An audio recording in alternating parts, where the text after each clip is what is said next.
Why hello, Mr. Feeney here, and if you're expecting somebody that was good at making YouTube videos, then you're wrong, it's just me. So, instead of playing any of the bog standard warring countries, like Germany or the Soviet Union, those countries are boring. And they're too difficult, we need to play something a little bit easier. We're going to be playing as New Zealand. And this will be the most interesting game of all time. We start off with a whopping 3 divisions, like most OP army in the game, and oh, look at that design. You can't argue that that is not the greatest design of any division in the game. And we're going to need some military factories since we do have limited spots where we can build factories, and well, I think we should just start with getting some infrastructure so we can build those factories faster. And I will not be using no division limit since that would just make the game too easy, since I plan to have an army of at least 25 divisions. I think we just have to make it fair. But 25 divisions, that's quite a bit. And oh, look at this Air Force. 12 planes. That's pretty good. I'm not entirely sure what I want to do yet. Do I want to go down the more difficult way, which is staying part of the Allies, or the easy way, which is going on my own? I'm not entirely sure yet, but I guess I'll have to decide eventually. I'm sadly gonna have to introduce conscription, even though 4,000 men should surely be enough. I think I'm just gonna bite the bullet and do it. And you also might consider this an AI-only game, because I will pretty much be watching the entire game, because I can't really do anything, out of fear of just taking over the entire world too quickly. Totally no other problems.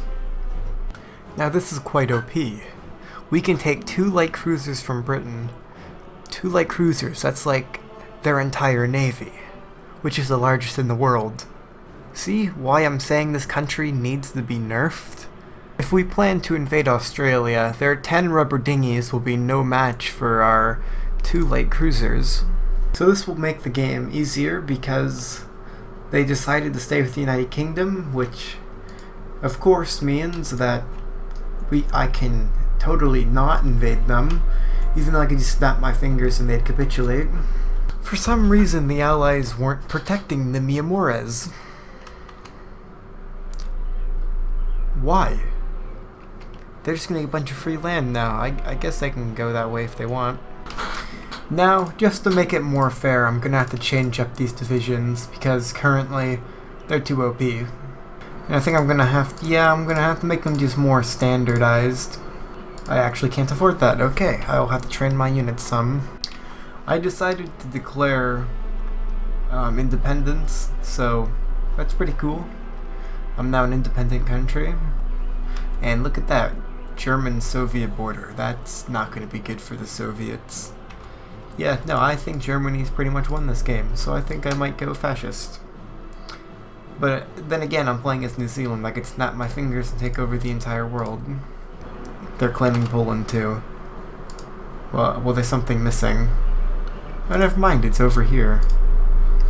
I guess I can claim this. Preparing for the next war. I'm sorry, but you're out of luck. And the Soviet Union's justifying a war goal on Germany. Okay, let's see. Yeah, they kind of seem about equal. I think in the end, though, that Germany's gonna pull through. Especially if the Allies don't get involved. And the war has started between the Germans and the Soviets. And they've already taken over Poland, which wasn't protected by the Allies. Don't ask me what's happening in this game, I'm really not sure. And the Soviet Union has already taken almost 1 million casualties, and the war just started. And I've decided that we are going fascist, and that's a kinda cool flag, and yeah, so we are fascists now. In that glorious war against the Soviet Union, where I captured Sevastopol, I managed to get 3 states.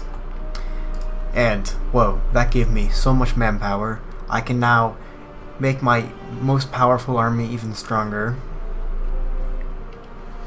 And from our war with China, we managed to get, or with whatever communist China and this nation Chinese warlord up here, managed to get 2 more states with quite a bit of manpower.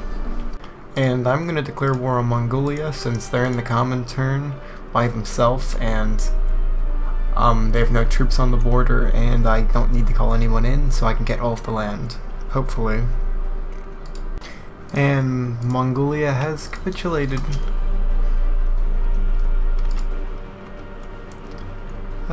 That feels good.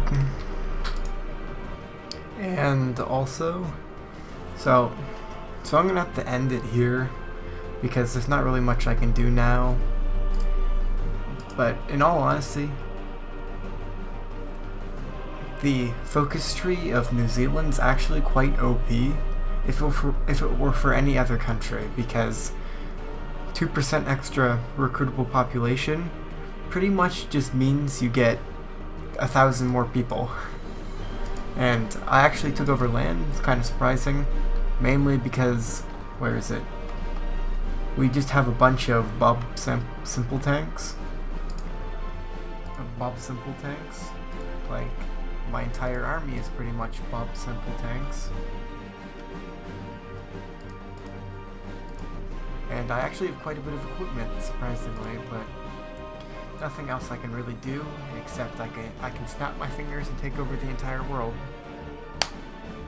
Yeah, so it's pretty OP. I mean, you can just snap your fingers and instantly win the game, but yeah, no, ignore that.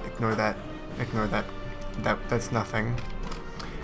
And yeah, so leave a like, comment, and subscribe, and have a nice day.